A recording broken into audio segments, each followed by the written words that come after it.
Hello traders, and welcome to my video on the diamond chart pattern.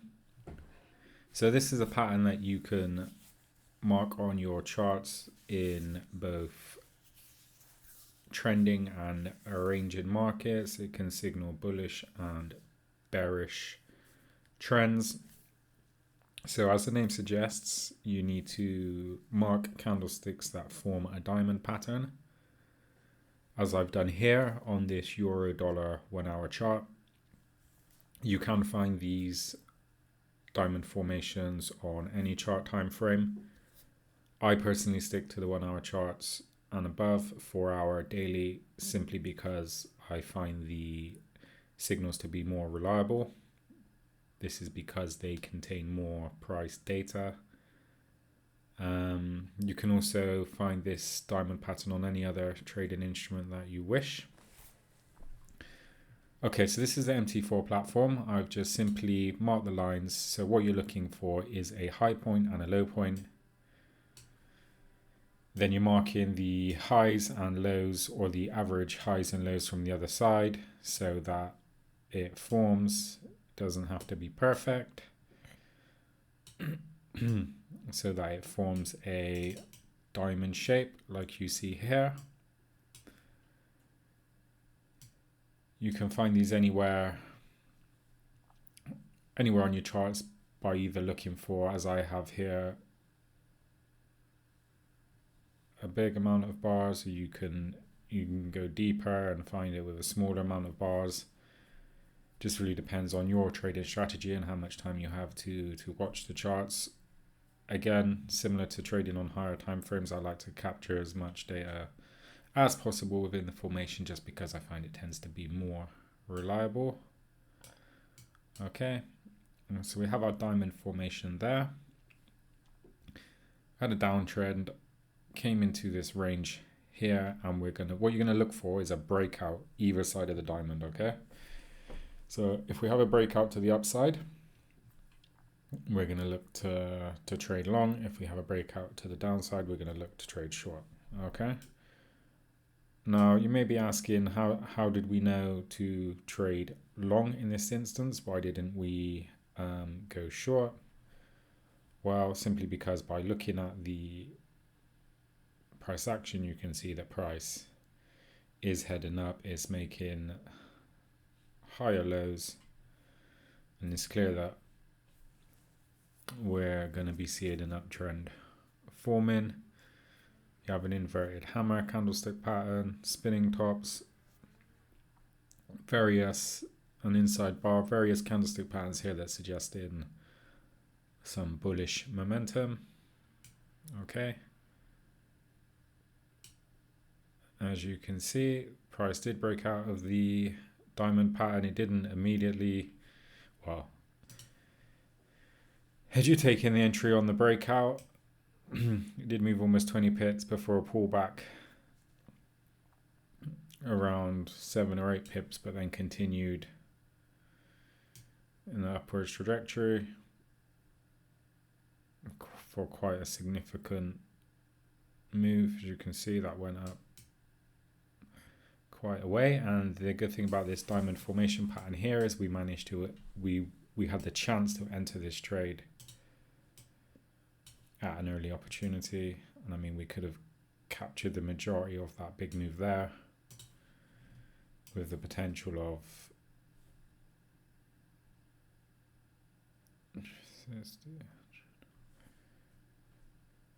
almost 300 pips. Okay, that's if you didn't panic and exit prematurely once you saw some profit on the table, which is why I think it's important to utilize a trailing stop. So if you were on this move, if you did use the diamond formation to help you establish the uptrend, you wouldn't necessarily need to take it on the breakout.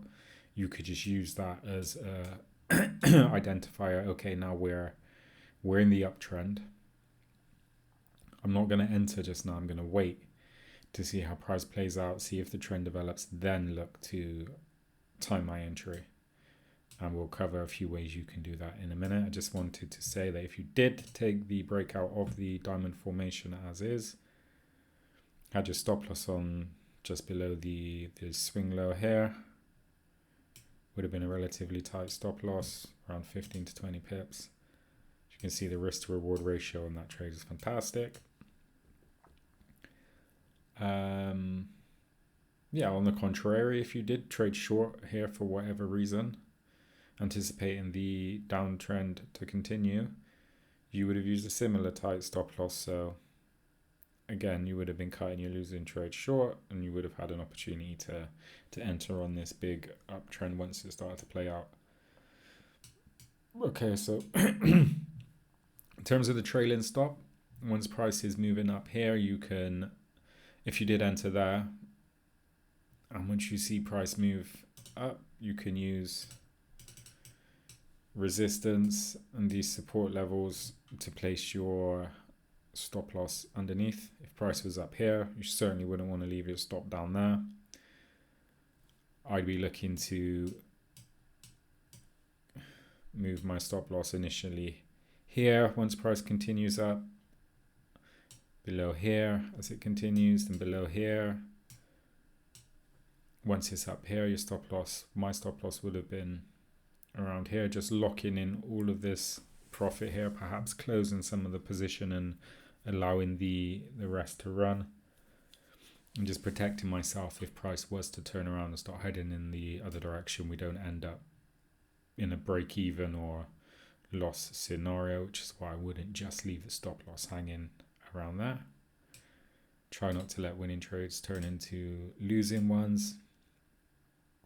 And again, the trailing stop just prevents you from exiting too early and allowing yourself a chance to capture the majority of a big move such as this one.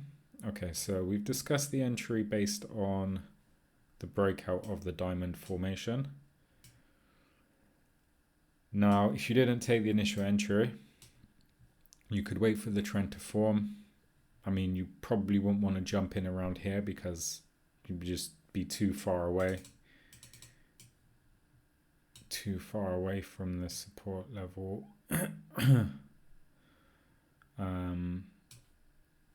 What you could do is wait for the pullback.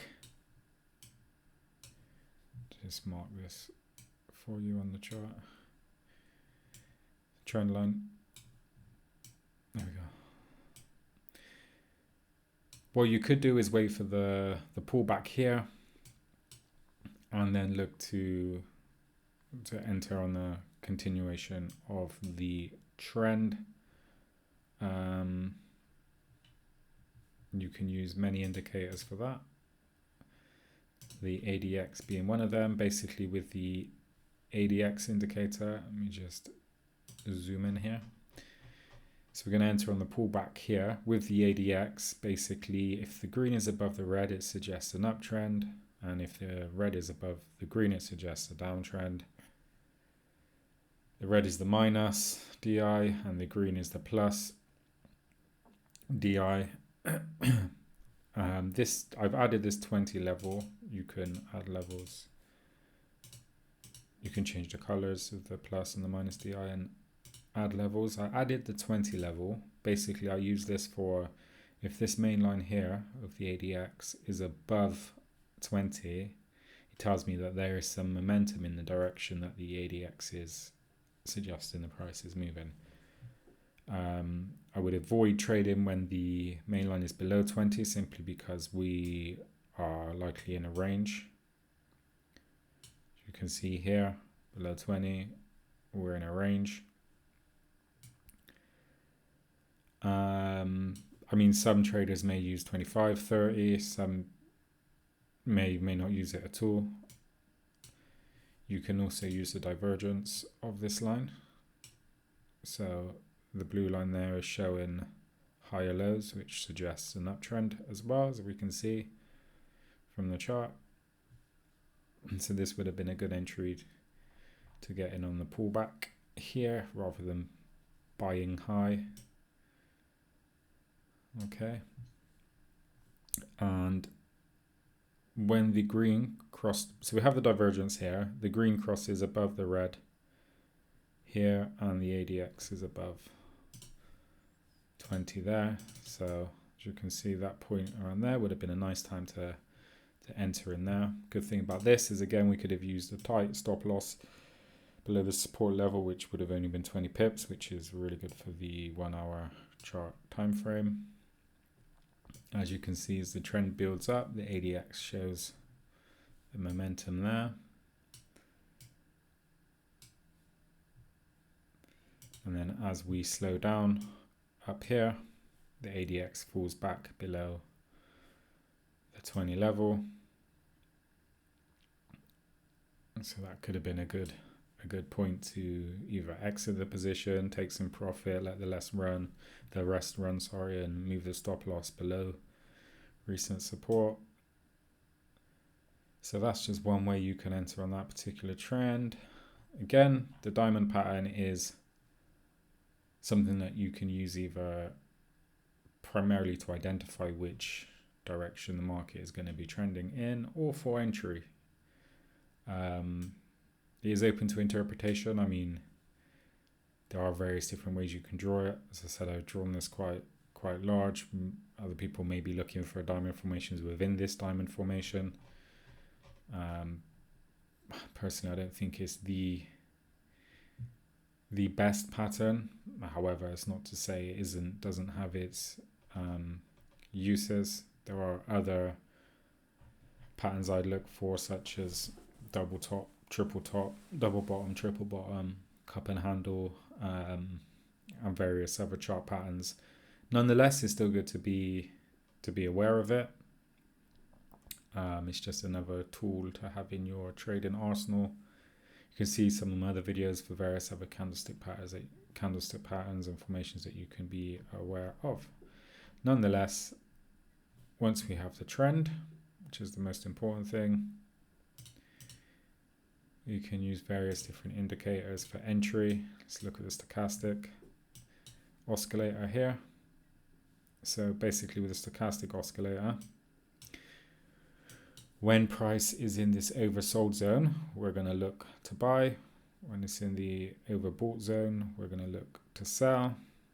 It doesn't have to be in, it can just be around these areas, but you're also looking for the main line to cross the signal line in the direction we're trading. So you can see the stochastic. Once we had the trend established from the breakout of the diamond formation to the upside, the pullback was here, which coincided nicely with the continuation as the stochastic crossed above near the oversold. That could have been an entry point there. Another good thing about that particular entry is this is a level of support. So you can see there how the stochastic would be beneficial. Again, this is why it's important to combine indicators and price action, because this does look like a stochastic entry. Oh great, it's oversold, they're crossing, let's buy, but it wouldn't have been a great trade. However, if you looked at the ADX, you would have seen that the minus was above the plus. We have the downwards momentum there, divergence to the downside, which would have kept you out of this particular stochastic trade. Not to mention we are far away from the support line we spoke about earlier, and we have just hit resistance with a bearish spinning top pattern and various other bearish candlestick patterns there. Yeah, so whereas on the contrary here, the stochastic entry with the ADX and the stochastic oscillator were confirmed. We were near the support line. We had some bullish indicators there. That being said, the stochastic crossover there was far away from the support line. However, you could have always updated this to recent support. The ADX was showing strong bullish momentum, and again there, arguably the ADX would have kept you out of that entry, and by now you would have been late to the party, although there was still some juice left in the tank. 50 plus pips, which is not bad. You entered on this ADX, sorry, this stochastic oscillator crosshair. Keep it in mind that the ADX was showing you trend was getting exhausted, minus above the plus, so you probably would have been looking to avoid that. There you go. So it all comes back to this initial trend was pinpointed by the diamond formation. It does have its place in trading. It's not one of my go-to patterns, simply because I don't think it really shows you anything that you can't get from just drawing support and resistance levels normally. In fact, for this example here, if we just ignore the diamond patterns, remove these. If we just ignore that diamond pattern altogether and mark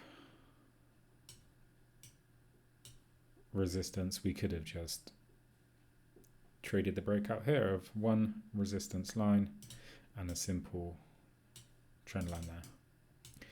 And this is actually an ascending wedge pattern. This is like a wedge in an upwards direction. I have done a video on the ascending wedge pattern, and that would have been a good point of entry on the breakout there. So yeah, hopefully you found something useful in this video. As always, the entry is important, but as important, if not more, is the money management, risk to reward ratio, trailing stop loss, etc. Thank you for watching. Please like and subscribe for more.